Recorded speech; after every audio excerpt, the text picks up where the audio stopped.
Welcome back, everyone, to Double Down with Breslo. We've got another great guest for you today. He's coming to us from Dublin, Ireland, and he'll have to explain the significance of Dublin to world sports betting, because it seems like there's a lot of sports companies headquartered in Dublin.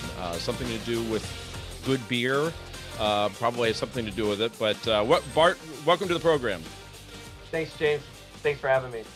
So you are currently the founder of Next Gen Wagering, and we're going to get into all that because I'm sure you're going to argue this is the future of sports betting, which is on essentially esports or virtual competitive games.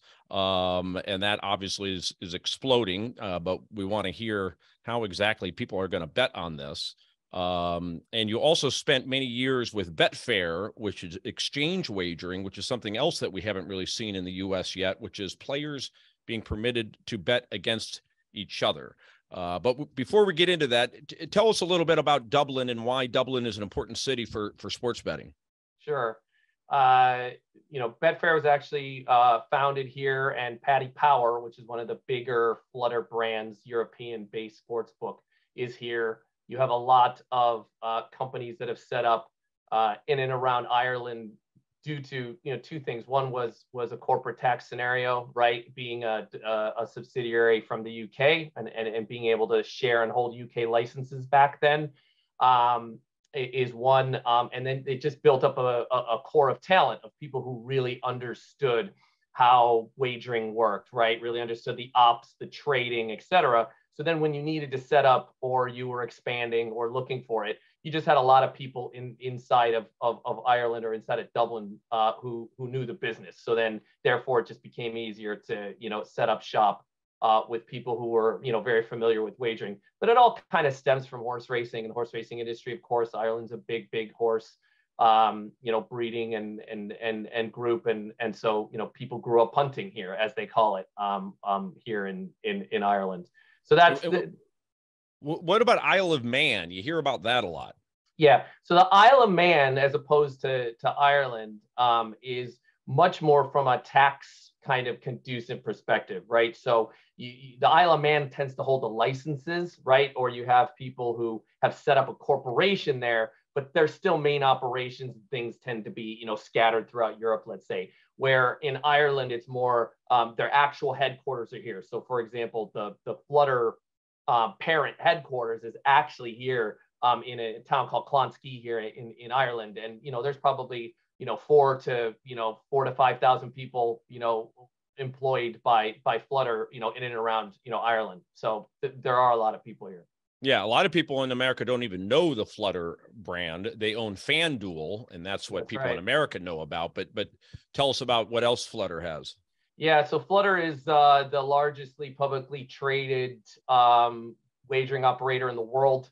Not only do they have FanDuel, of course, as you mentioned, they have Sporting Bet, which is one of the biggest sites in Australia. They have the Paddy Power brand. They have the Betfair brand. They have the Stars brands through acquisition.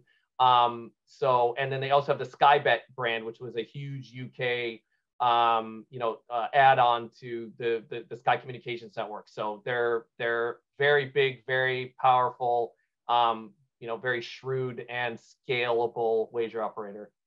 Is Ireland one of the first countries to have approved internet sports betting? Is that one of the reasons it became big? No, it wasn't any, Ireland actually has a very light licensing, right, for gambling in Ireland. It was way more related to being able to set up like the corporate and human resource advantages than anything. Mm-hmm. Okay, so Betfair is, again, another brand not really known that much in the US. It's my understanding that Betfair is huge in Europe, and primarily because of what they call exchange wagering, which allows players to bet against each other instead of the house. Is that right? That is correct. Back when I was there and doing a lot of directive work, the statistic we like to use was back in 2015, there was more than $85 billion of bets matched on the Betfair exchange. And at the time, that was more than the buy-sell volume on eBay. So that is a huge amount of wagering matching going on between people on the Betfair exchange. So it's a massive exchange if you look at it just as a pure kind of trading vehicle, right? Or trading platform.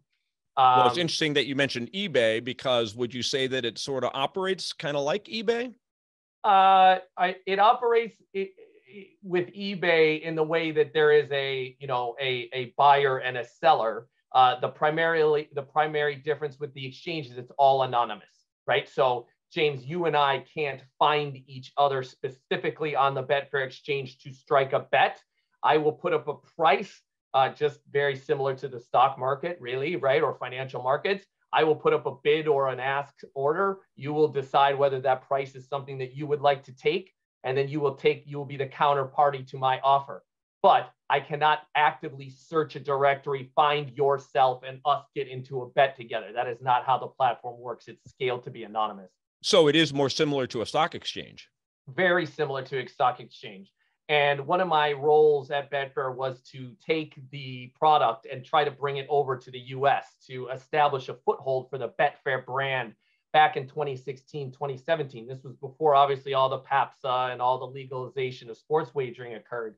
And one of the things that we really looked at in positioning it in the US was actually more marketing it and kind of outlining it as a financial derivative product, especially with some of the automation and things that the Betfair exchange supported. So we definitely positioned it that way in the US just to get at people kind of working and educated with it at the time. So you guys were trying to bring it to the US even before sports betting was approved, essentially, in labeling it something else. And we did. We actually had bets coming from New Jersey, right? So it was approved in New Jersey for horse racing only.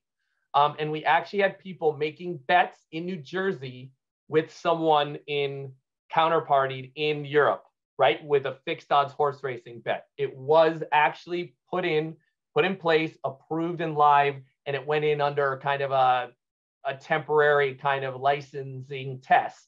And, to varying degrees of success, right? I think a lot of people really liked it and they were excited about the concept, but it was very limited in what we could offer in terms of it was just horse racing. You couldn't do an NFL bet or you couldn't do a Major League Baseball bet. So, eventually kind of that excitement level just didn't attract probably the right investors. But again, James, probably as you've discovered, you start to see that exchange wagering concept surface now with what I'll call traditional American US sports. Mm-hmm. So when we talk about the total market in Europe of sports betting, what percentage of the people are doing it the old-fashioned way, betting against the house, versus betting against each other?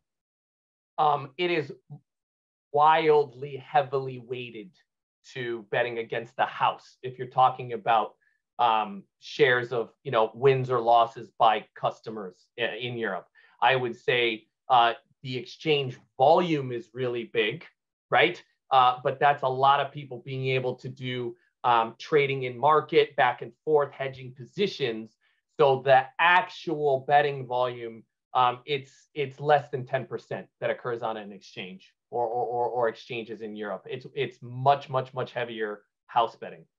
Okay. So therefore, we shouldn't expect this to be something big that takes over the US and ends up being the dominant method for people to bet.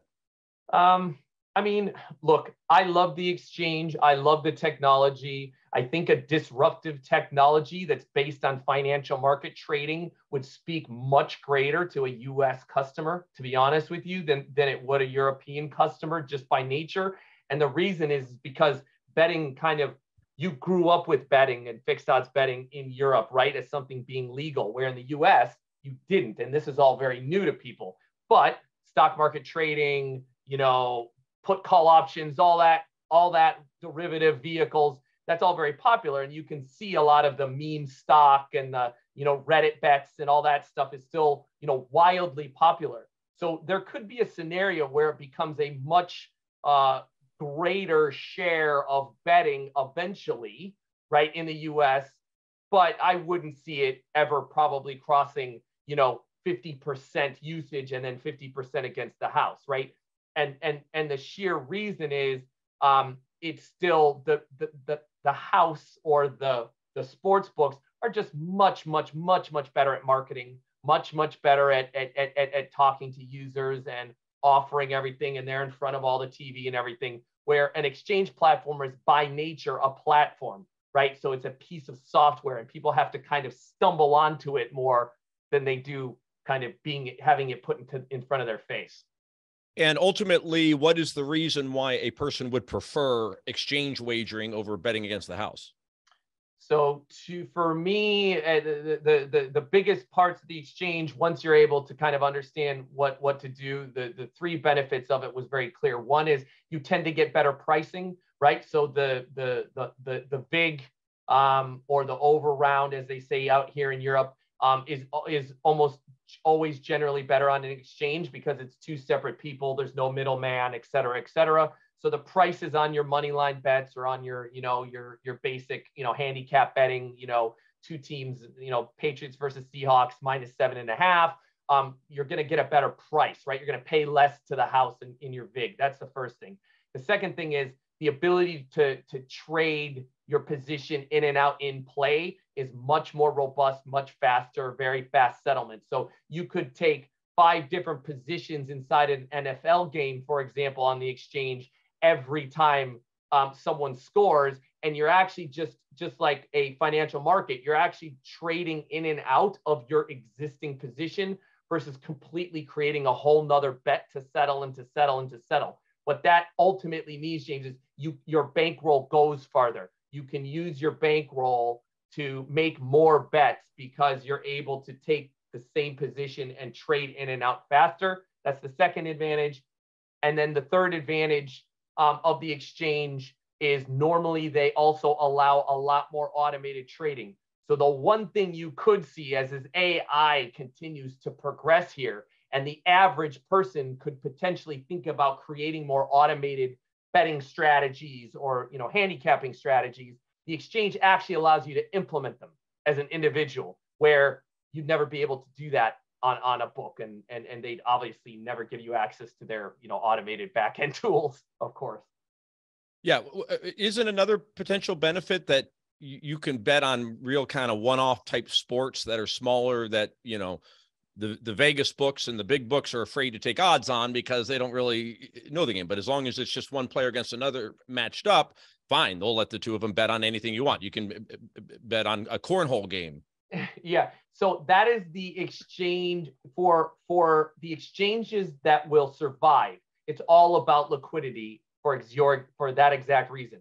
Because it's still person against person, someone still has to create an offer, right? So I still have to put up, will that spider beat the other spider up the wall? And you have to decide to take that bet. So you have to have a good amount of accounts and people in and out of the exchange such that you can find those fun, one-off bets.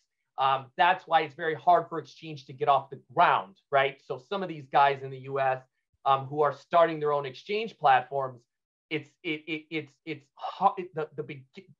what we call the liquidity build is hard to get going, because those are what keep people. Those are really cool opportunities, but you need enough people that will offer something like that to take advantage of it. And so what is the state of exchange wagering in the US right now? Has it been tried anywhere yet? Yeah. So the relative state of exchange wagering is, roughly speaking, the states treat exchange wagering very similar to sports betting. So if you have a sports betting license, then an exchange license kind of can go along with it, with some considerations. There still has to be a bit of platform validation and what they call GLI testing, but ultimately, yes, roughly those kind of go hand in hand, very similar to how it's regulated in Europe.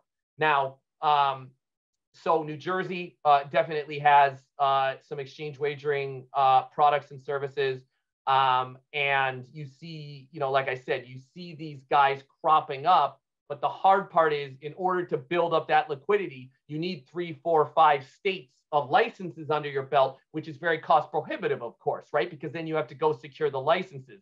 So to build up that exchange liquidity, you're still under the same type of sportsbook licensing regime where you're spending the money to get the licenses, and then it just becomes prohibitive. Yeah. And the big boys don't necessarily want to offer exchange, right? Because they don't make as much money from it. It can potentially be cannibalistic from their existing business. So if they feel very good about their risk business, if they don't have an existing business like Betfair already has, then why build up liquidity in something that they're not necessarily thinking they're going to get as much margin from? That is correct. Yeah. And it's also not clear that you'd even be allowed to accept bets from various states, because right now it's all very state by state oriented in the US. So even if you had 5 or 10 different states, I'm not sure you'd be allowed to bet one state to another. Yeah, it goes back to what I was saying before. The cost of building up that liquidity, right, to then have a very loyal customer set. The exchange customer, however, was the most loyal, right? So if you took the data point we did have is, if you had an exchange account, you had less other wallets, right? You were using less other sports books than staying kind of put and happy with what you have. So there's this loyalty play for it, but the cost to build up that liquidity, given what's happening in the state of play now in the US, it's just, it's not a decision that they're willing, that has, it's an opportunity cost. Yeah.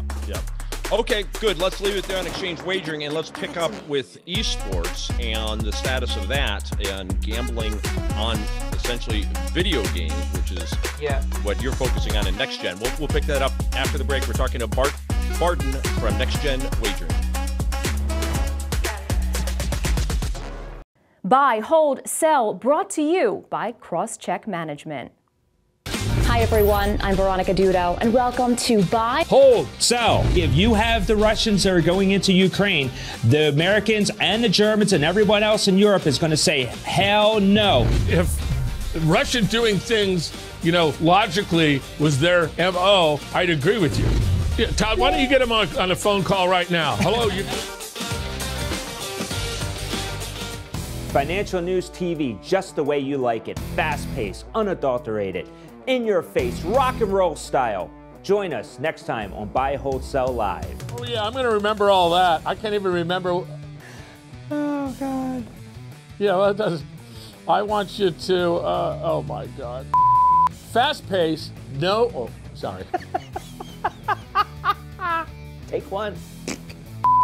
Fast-paced, no holds barred, in-your-face, rock and roll style. Woohoo! Let's kick some ass.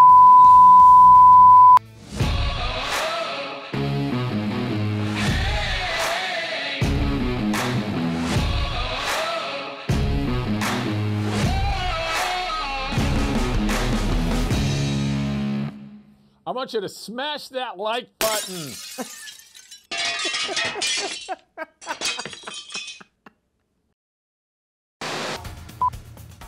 Track, cue, dissolve. Good morning and welcome from Bigwig Studios. From the Bigwig Media Studio. Bigwig Media's broadcast center at the Willard is the ideal headquarters to host your virtual meetings and video conferences. Kudos to our team who's running around behind the cameras. What I liked about working with Bigwig Media was you guys are the experts. Our industry pros have you covered. Let's get started.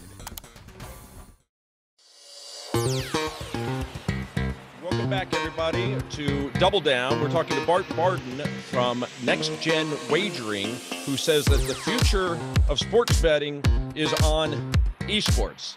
I'm a genuine skeptic of that. So let's see how you can do in convincing me that this is the future of wagering. Why don't you just start with, does it exist at all right now? Yeah, no, I'll get into trying to convince you here, James, in a second, right? So it's definitely a longer tail, based opportunity. But being from the space and seeing how tastes and audiences have changed over time, I think I can, try to paint a pretty good picture for you. But in terms of does it exist? It does exist. You are right. It isn't a huge, if you classify video game betting or what they call esports, competitive video games, as a category, most sports books in the world, it's 10th, it's the 10th, underneath 10 bet, sports, right? Now, in some certain cases and with some sports books that have kind of, embraced it, it's top 5. Jason Robbins has gone on record to say that, he also believes that, it might not unseat NFL per se, but he definitely thinks it would be, it should be in the future a larger percentage.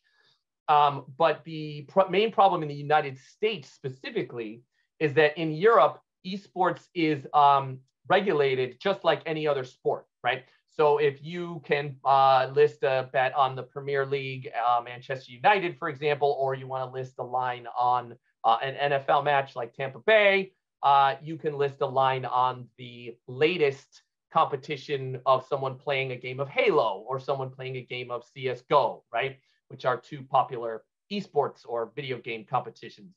But in the United States, esports is only allowed or considered a category of a sport in about 9 to 12 of the states, even though, there's more than 25 that have regulated themselves.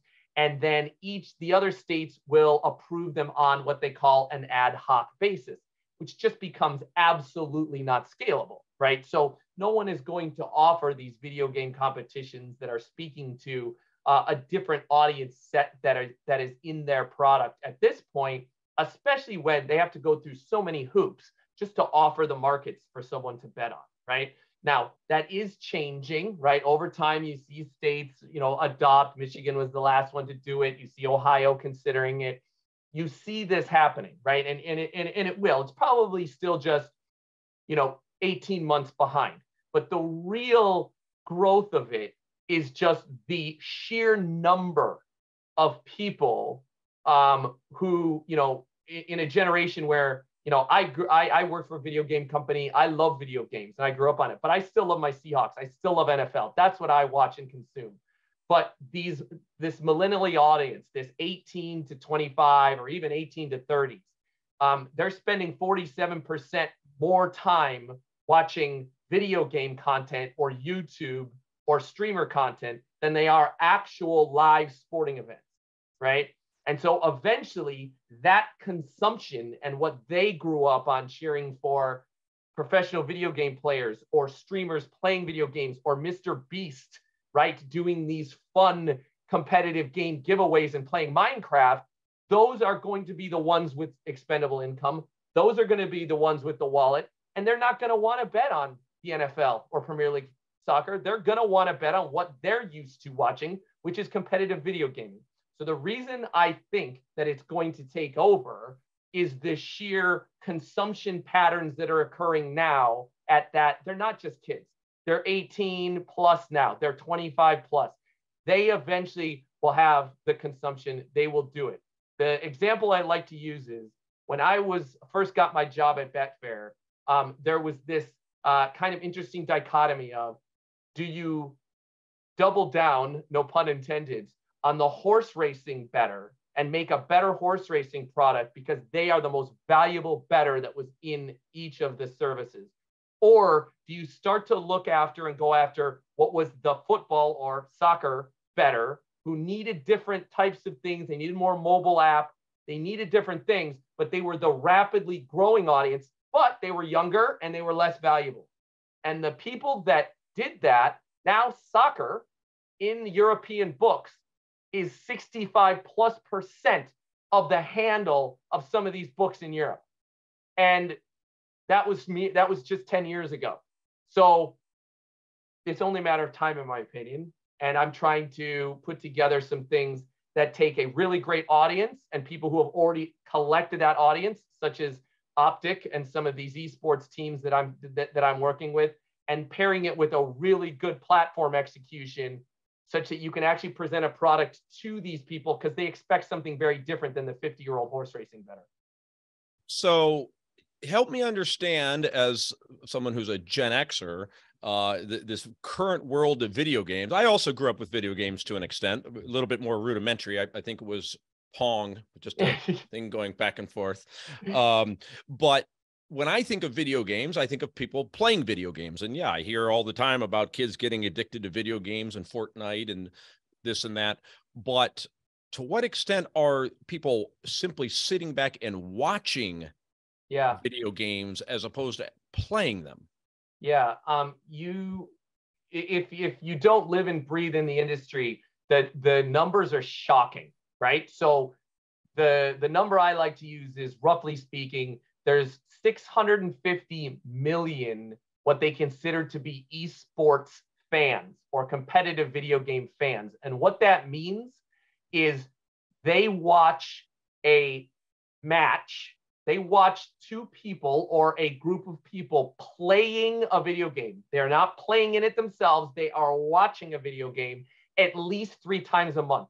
That is the definition of an esports fan. And there is 650 million of them in the world. And pretty much equally spread out, or is there a particular country that it's more popular in? So right now, the heavy, if you had to say the biggest split is Asia Pacific, right? China, Asia Pacific, they have been watching video games. That type of concept it has existed there a lot longer. That's probably right around 40 to 45% of that audience, right? Then the 30, 35 kind of Western Europe, Western Eastern Europe. It's very big in Eastern Europe as well. And then North America, Latin America, call it the Americas as picking up the remainder.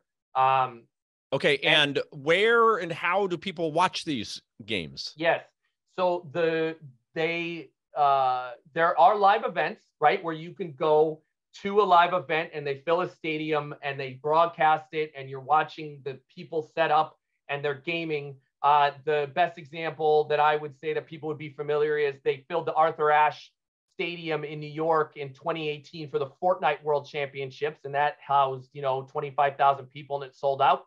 Oh, sorry, you're saying that people are actually there in person? They're actually there in person. They're playing the game in person and people are watching them with their computer setups. That's one way to do it.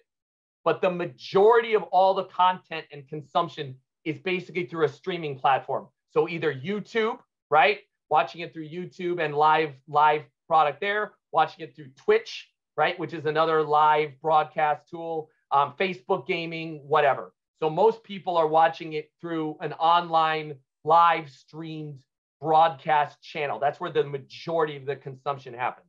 Mm-hmm. And which games are the most popular? Give me real quick, the top 5. Yeah, for people, so for viewing purposes. For viewing purposes, the top 5 viewing, it's funny, right? If I take I'll take the Asia stuff out, right? Because in Asia, there's these crazy mobile games that get all these views, right? So it's kind of hard to throw out Kingdom of Fire. No one's going to know what that is. But kind of the US product, obviously Fortnite is very popular, right? From a viewing perspective. Now that skews a bit younger, right? But I'd say in the US, it's Call of Duty, right? Is probably one of the biggest viewed games that has a competitive league. And then in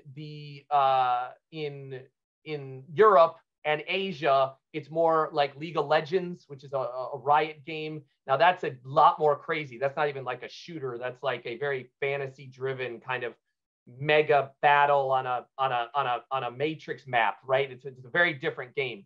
But then from a betting perspective, however, it's very clearly top 3. The most betting that occurs is on Counter-Strike, right? It's CSGO, Dota 2, and League of Legends. Those are the top 3 games. And where's wagering happening on those games? What parts of the world? Yeah, mainly Europe and Asia, right? Given what's said, but Latin America, specifically Mexico, Brazil, has seen an explosion of activity in esports wagering and team consumption. So I'd say that's probably the fastest growing market. Aside from obviously China and places that are much harder to reach for the Western world. And who's putting on these events?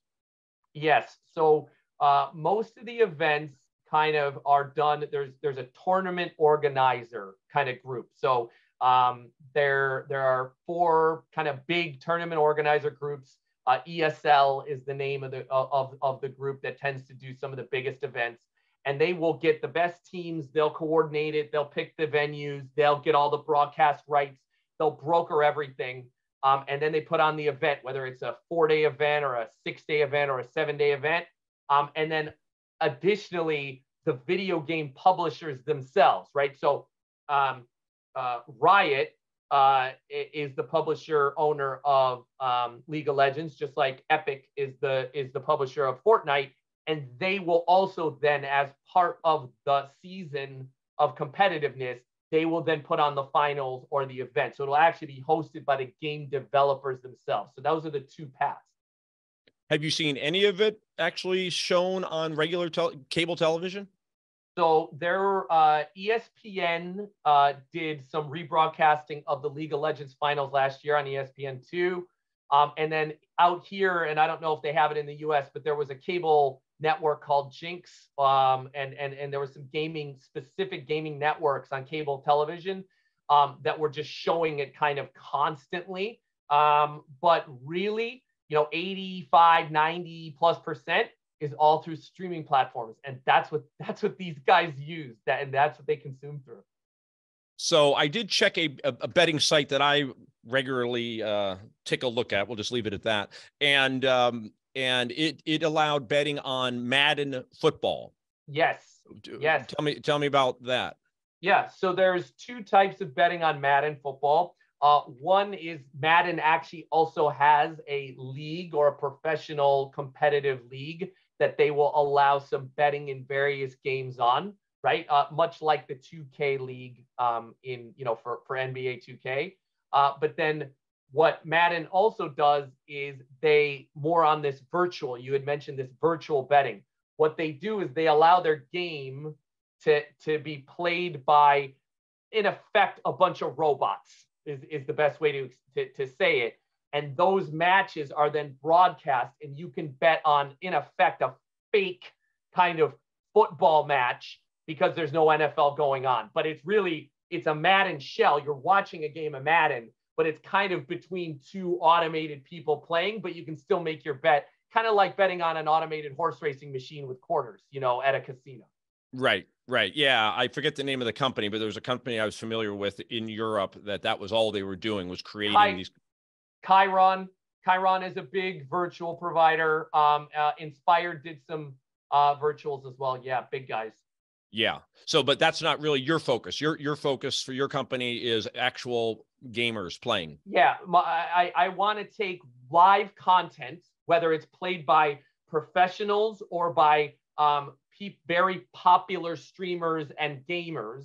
And what we're doing is we're building a platform to make the odds, the trading, to make a better kind of wagering and skill, right? You can do it you can create a very cool DFS, daily fantasy, pick'em, prize picks based product as well around that content, because we know it gets a lot of eyeballs. No one puts together this content for them. They love to bet, right? The Optic audience, for example, is 91% between 18 and 41, right? And 50% of them have some type of betting account. So we know they like to do this. We just want to give them content they're already watching to do it on. Mm-hmm. So, yeah, help me understand exactly what Next Gen's trying to do. I get it that we're all talking about betting on video gaming or esports, but what's going to be unique about your company versus ones that are already taking these bets? Yeah, we're really just creating the platform and the product specific for this customer, right? So instead of, let's say, making a whole bunch of advancements on build a bet technology, right? Or the same game parlay, right? Or something like that, what we're doing is we're trying to take the betting experience and pushing it onto a broadcast. So because we know they're watching 4 different screens and 4 different matches at the same time, we're trying to do things like bringing cool overlays, making it faster, presenting them with betting markets that just make no sense for an NFL guy. Like, what does a next round market mean, or a headshot kill? No one offers can this guy get a headshot the next shot they take? But we're trying to build those because these guys care about that, right? So we're trying to kind of take, obviously, we're not trying to be a sports book platform per se, right? We know I'm not going to try to reinvent the wheel there, but I'm really trying to build very specific, cool features, data, and services that speak to this audience specifically, and then use a powerhouse group like Optic or these other content creators to help drive the audience and present the content to them. Gotcha. Would you look to partner with one of the big boy sports gaming companies? 100%. And in our discussions of next gen and the value proposition of next gen, we had been in discussions with some of these larger providers, either at the platform level, like your Sport Radars or whatever of the world, or the big wagering operators. And again, I think it's very much wait and see, where there's other green fields that they're attacking right now. But, my pitch is always, hey, just like DFS in 2015, right? That was really cheap people to get. There wasn't a betting product yet. And those are the best converting customers to real betting now.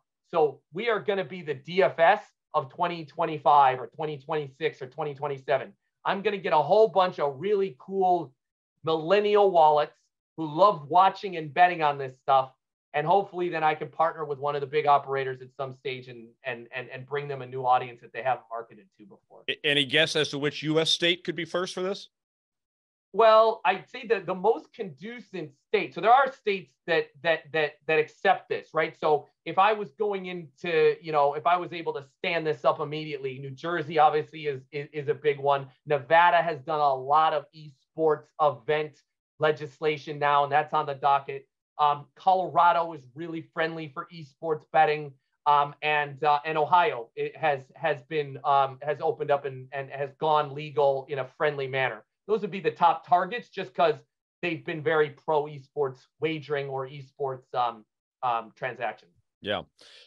Well, I'm semi-convinced, I have to say, and certainly, we're hearing a lot about AI and the metaverse and so on. So this seems to be perfectly geared toward, if the future is the metaverse, there's going to be wagering in the metaverse, just like there is in our world. So yeah. I really appreciate you coming on. Thanks for sharing all that. Bart Barden, Next Gen Gaming, anywhere they can go to check out more information about you or the company? Yeah, I mean, they can just hit me up, Bart at redzonedigital.com, which is just my placeholder email, or just reach out to me on LinkedIn. I'm all over there, always posting about esports and getting into those lovely discussions there. I'm just Bart Barden on LinkedIn, so they can hit me up there as well. All right, I'm going to go drink a Guinness in your honor. I'm sure you're headed out to the pubs. Sorry to keep you from the pubs. Yeah. Hey, it was a very nice day in Ireland today, so the pubs will be packed. Oh my gosh, that sounds amazing. I've only been there once, but I'm ready to go back. All right, thank you everybody for listening and watching to another episode of Double Down with Breslo. We'll be back soon with another episode. Thanks again to Bart Barden.